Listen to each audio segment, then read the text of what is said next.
Now on UHAS Base TV, a summary of all the latest news on campus throughout the week. It's the news at 6.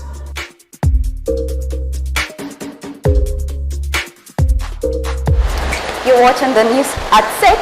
I am Setuchinam. Our main headlines. The end of semester examinations timetable has been released by the Office of Academic Affairs. 3 candidates battle for the position of the Federal SRC President as vetting of the aspirants begins tomorrow.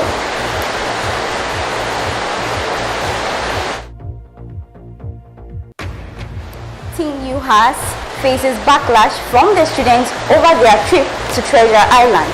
We'll be speaking to one of their executives. In other news, the SRC president of the Kwame Nkrumah University of Science and Technology is ordered to step down from office pending investigations over his supposed trip to South Africa.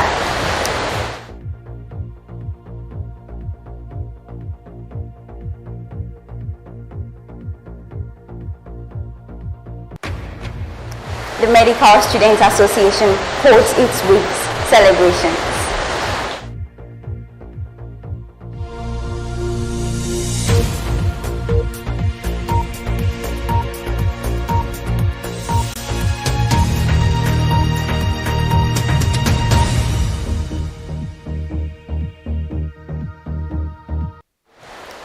Hello and welcome to the news at 6.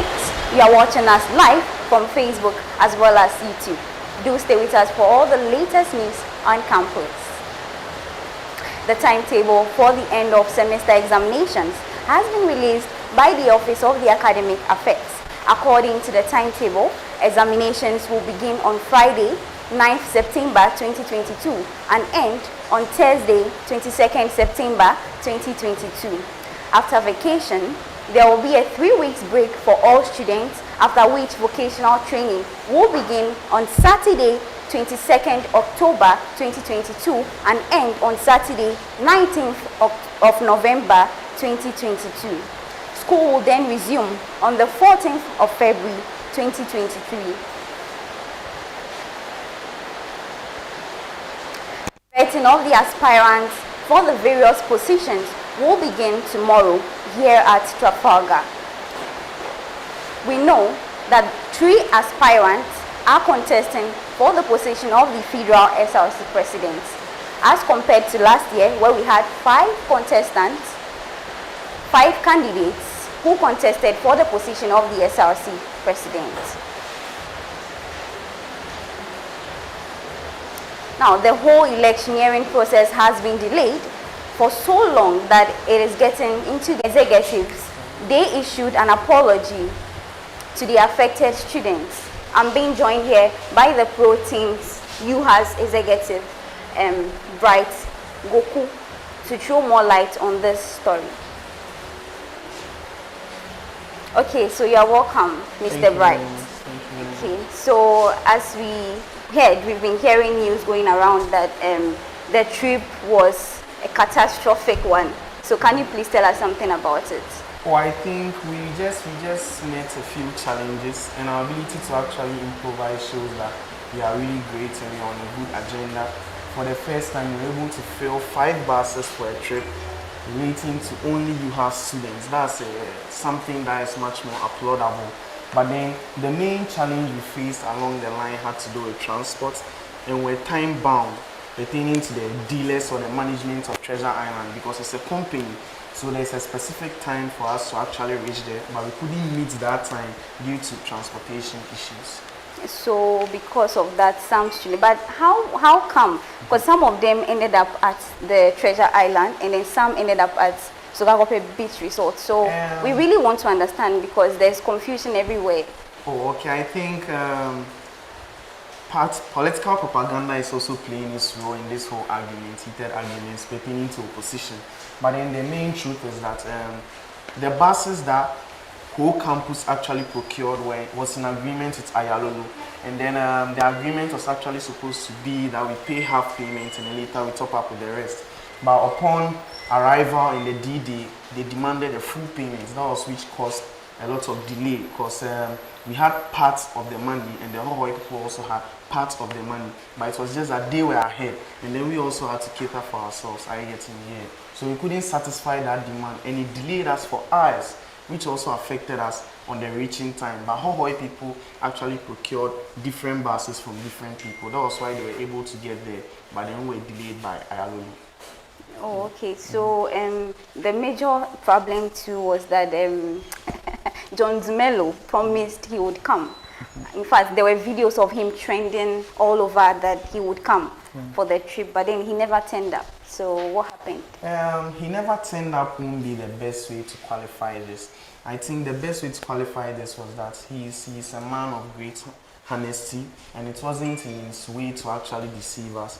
So it's just that he was caught up in something very busy. He's a busy man as usual. He has busy schedules, and he was caught up in something very busy. And he had to attend to an equally important event. That's why he couldn't make it up for that particular program. But then we made provisions for that, where we actually had a representation of the National Youth Organizer, the 2YC for the youth of the NDC wing. That's Edem Agbana, Honorable Edem Agbana, who graced the ceremony. And I think that's much more affordable because he's also a person of affluence in society. So him replacing John Dumelo is also something that is not that bad. Yeah. Okay, I don't mean to be sarcastic, but then most people went to that trip because they wanted to meet him. Okay. So I mean, the chaos everywhere was as a result of that. So then what do you have to say to the people who went because of him? Oh, I think then the feedback you got wasn't actually right. John Dumelo not actually being present is not partly the whole issue for the backlash. I think individuals in the students' populace actually wanted to explore the Treasure Island because it's a place that is very, very nice. But then we brought it at a lower price and we brought it at a convenience for the larger students' populace.